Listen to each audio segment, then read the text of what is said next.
There is one name above all else that we like to associate with what we call cosmic horror. One man who managed to blend our fears, hopes, anticipations, and yes, even our desires in one perfect balance. He created a universe so terrifyingly inhospitable to the sensibilities of mankind, so much so that we couldn't look away, even though the voices in the back of our heads were screaming at us to do just that. I'm of course talking about the works of one Howard Phillips Lovecraft. His visions and words have haunted us for over a century, and he has yet to relinquish his nightmarish grasp of the things that horrify us as a species. So on that note, I'd like to welcome you into the depths of madness and the macabre. For these are the Eldritch Chronicles.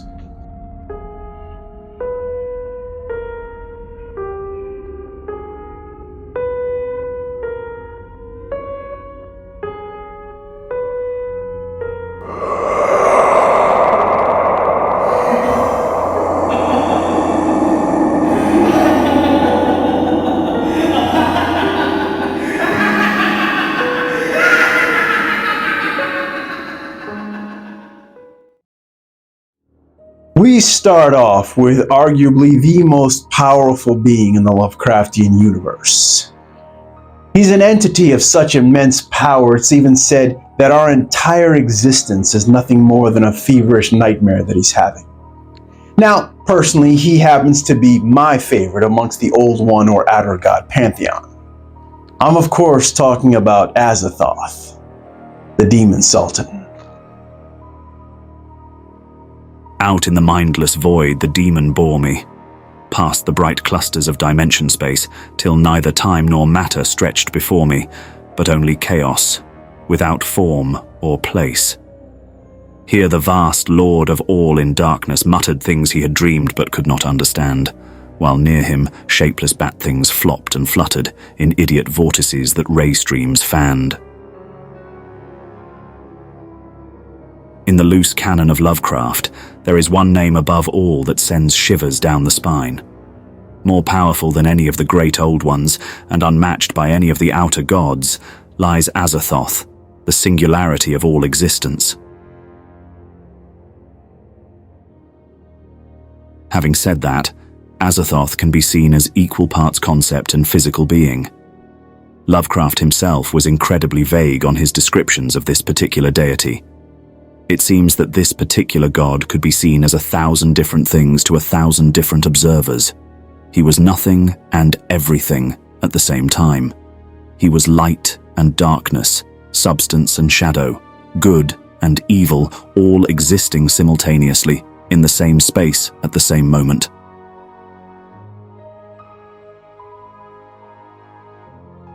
Azathoth was first mentioned as a subnote that Lovecraft wrote to himself as an introduction to a poem first published in 1922. Lovecraftian scholars speculate that this terrifying deity was a mixture of different concepts of demonic entities within Christian Judeo lore. His name could have been a combination of the town of Anathoth and the archdemon Azazel.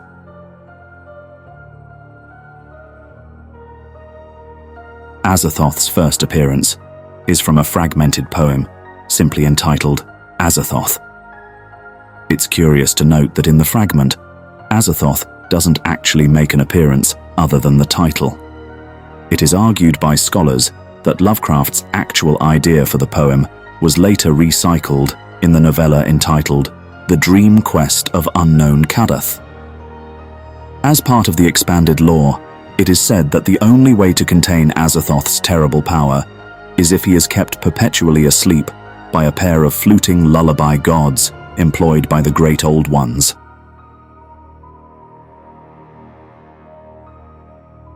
One deity that Azathoth is routinely tied to is that of Nyarlathotep.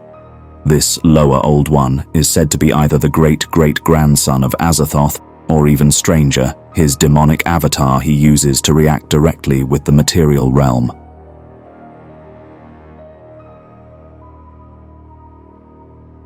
one element that seems to be hinted at strongly is that our universe doesn't really exist.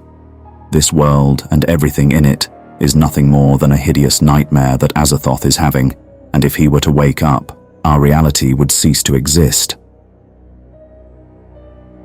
One last point of contention is the ongoing debate in the Lovecraft fandom of who is actually the top of the pantheon, be it Azathoth or another powerhouse of the outer gods, namely that of Yog-Sothoth, since a definitive answer is never given in the sparse works that contain either deity.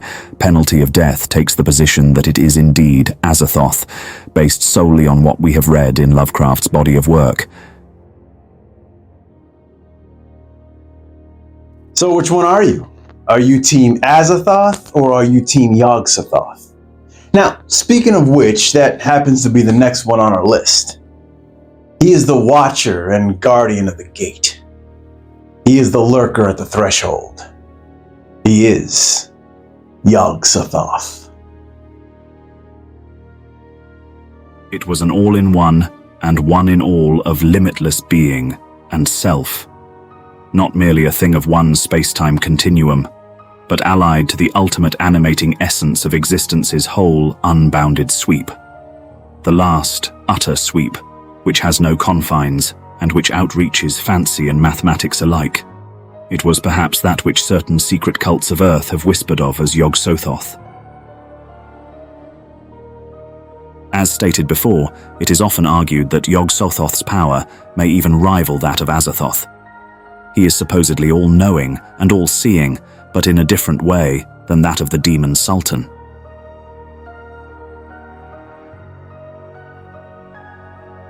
He has a contentious relationship with the others in the outer god pantheon. His awesome power spans a multiverse, yet, for some reason, he is locked out of the material realm. Although Yog-Sothoth's power is inconceivable to humanity, he is said to share some of these forbidden secrets with a select few that dare to summon him, almost always at the sacrifice of multiple human lives.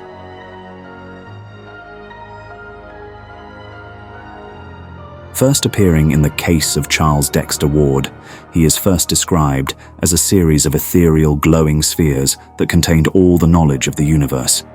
He held the passage of something referred to as the Gates of the Silver Key. His most famous appearance is in the story The Dunwich Horror, in which he courts a belated Lavinia Whately and fathers a set of monstrous twins.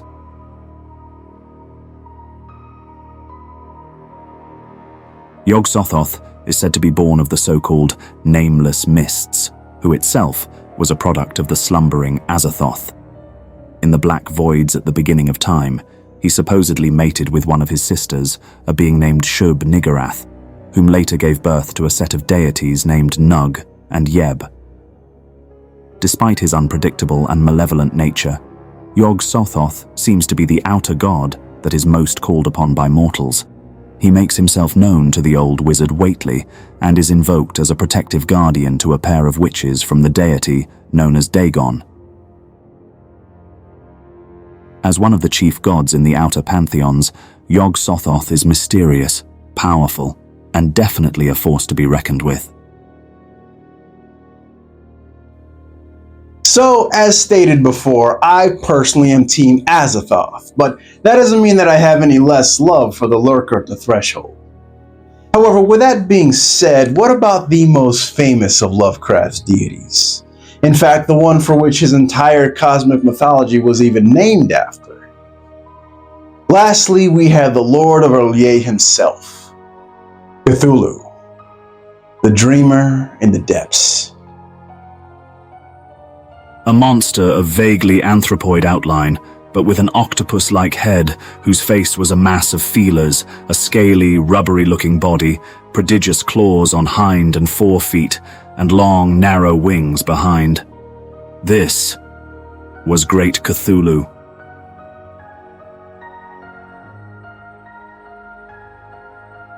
First introduced in the short story, The Call of Cthulhu. This creature is the most famous of Lovecraft's great old ones. Cthulhu is said to resemble a green octopus, dragon, and a human caricature, hundreds of feet tall, with webbed, human-looking arms and legs, along with a pair of rudimentary wings on its back. Its head is depicted as similar to the entirety of an enormous squid, with an unknown number of tentacles surrounding its supposed mouth. According to the lore, Cthulhu is the grandson of great Yog-Sothoth. He hails from the unknown planet of Vaul in the 23rd Nebula. He fathered a race of extraterrestrial entities that simply took the name the Starspawn, or later referred to as the Starspawn of Cthulhu. Sometime in the ancient past, he made his way to a primordial Earth and built the prehistoric civilization of Erlay.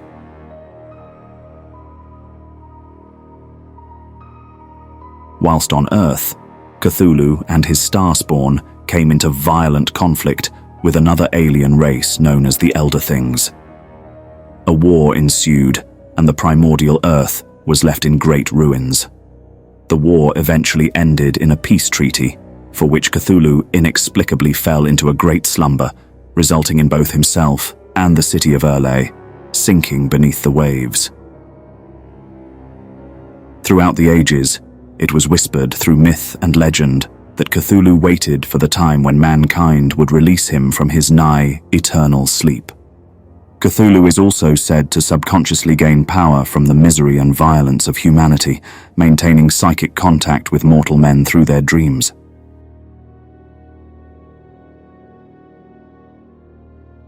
This would eventually lead to the rise of the bloodthirsty cult of Cthulhu, whose sole purpose was to see the rise of their master to, in their words, once again bring the earth under his sway.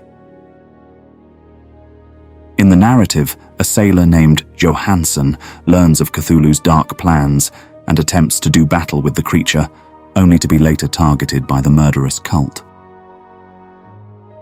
One prominent theory as to why this particular entity is the most popular amongst Lovecraft's abominations is his appearance. Cthulhu takes the shape of a demonic octopus, weird and terrifying, but nonetheless at least somewhat identifiable to human eyes. Whereas others such as Azathoth and Yog-Sothoth are alien concepts, beings of such immense power, they defy our comprehension. As intimidating and awe-inspiring as he is, Cthulhu is the most down-to-earth of Lovecraft's monsters. Therefore, he finds a special place in the relatable side of our brains. So there you have it. 3 of Lovecraft's most powerful and famous deities. But if you think that that's all his abode of abominations and nightmares has to offer, you'd be dead wrong. Lovecraft's universe was one of the most vast and complex of any fictional narrative. But of course, that'll have to wait for our next installment. I've been Chris of Penalty of Death Productions, and this has been episode 1 of your Eldritch Chronicles. As we always like to say around here, you better question everything and trust no one. We'll see you next time.